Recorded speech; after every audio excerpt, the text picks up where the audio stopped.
Known as the natural state, Arkansas is home to many beautiful things.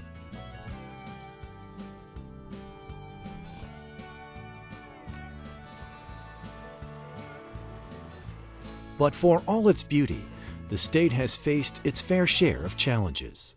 With one of the lowest literacy rates in the country, Arkansas has long struggled to close the gap in education that has historically plagued the state.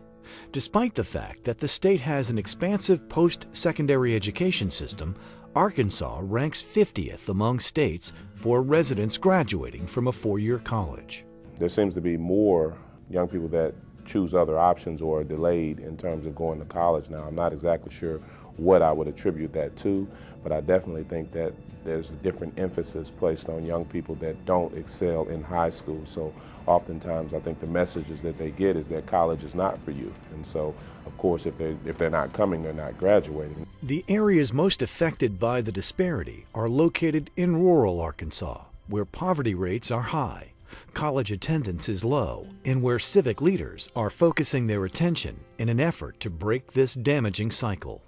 In rural Arkansas, the effect of an uneducated citizenry has been just persistent poverty, generational poverty. Also in rural Arkansas, the effects of not having a degree or higher education has been that we are not able to attract businesses and industry here, and the innovation that's necessary to create business and industry. There's nothing to say that rural America can't be successful. And there's nothing that says that Arkansas's rural America cannot provide for their families. But key to that is education.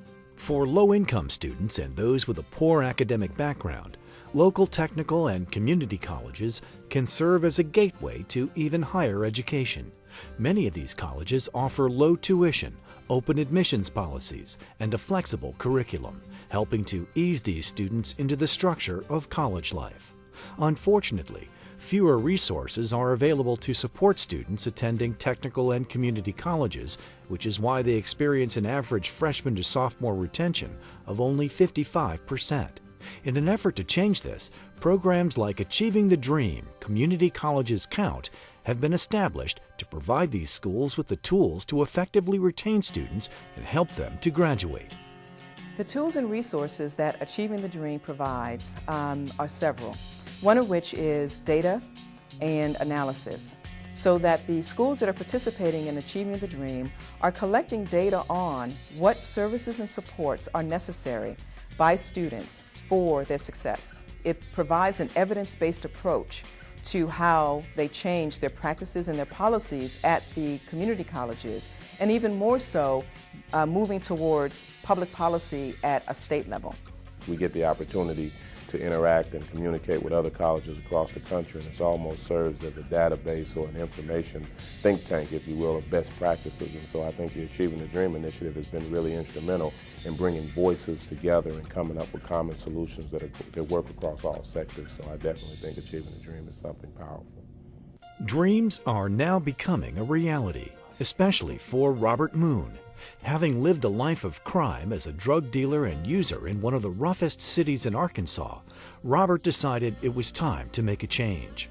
The first glimpse at a real future came when he went back to school and became a certified nursing assistant. I just knew that I wanted something better in life. I wanted a better occupation. I wanted to set example to my children that if you go to school, you can achieve whatever goal that is out there that you want to achieve. And that was the drive for me to come back to school, because I wanted a better life and a quality education. After being laid off from a local plant that shut down in his rural town, Manuel Jones seized the opportunity and returned to school, working towards a degree in medical administration. When I first got laid off, it was scary, because the unknown and knowing I won't have a steady paycheck coming in no more. Not being able to provide for my wife and my children. It was just like, Lord, I don't know what to do. And school looking like maybe the only real good security that I'm going to have is to go back and retrain myself to become a better part of society by learning something new that would benefit me in the long run, where I can move up professionally. Single mom Misty Sanders was recently accepted to an accelerated nursing program at the University of Arkansas at Little Rock. She credits her academic success to the help she received from the Achieving the Dream program.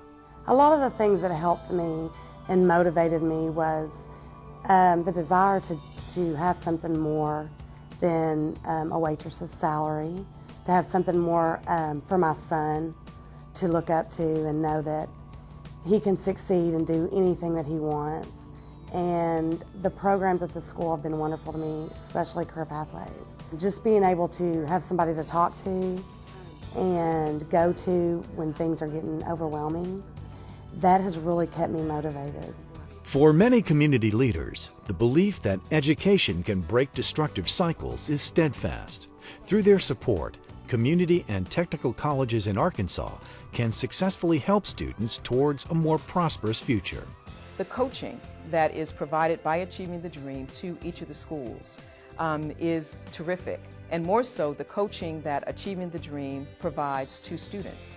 So that through Achieving the Dream, there are staff people there who work with students on their needs, such as childcare, transportation, helping them to connect with financial aid assistance, grades, tutoring, all things that are necessary, mentoring. I'm older than Kareem, but Kareem is like a father figure like to me. He saw some things in me that I didn't know I had, and he kind of like brings them out in me, and he's like mentoring me, taking me under his wing and mentoring me into be a better man, a better father, a better student, a better citizen, just a better all-around person, So, and I really appreciate Kareem because he does a wonderful job, not only with me, but other guys in the network. With outcomes like this, the hope is that Achieving the Dream will gain more momentum and become a statewide initiative. We have to be relevant.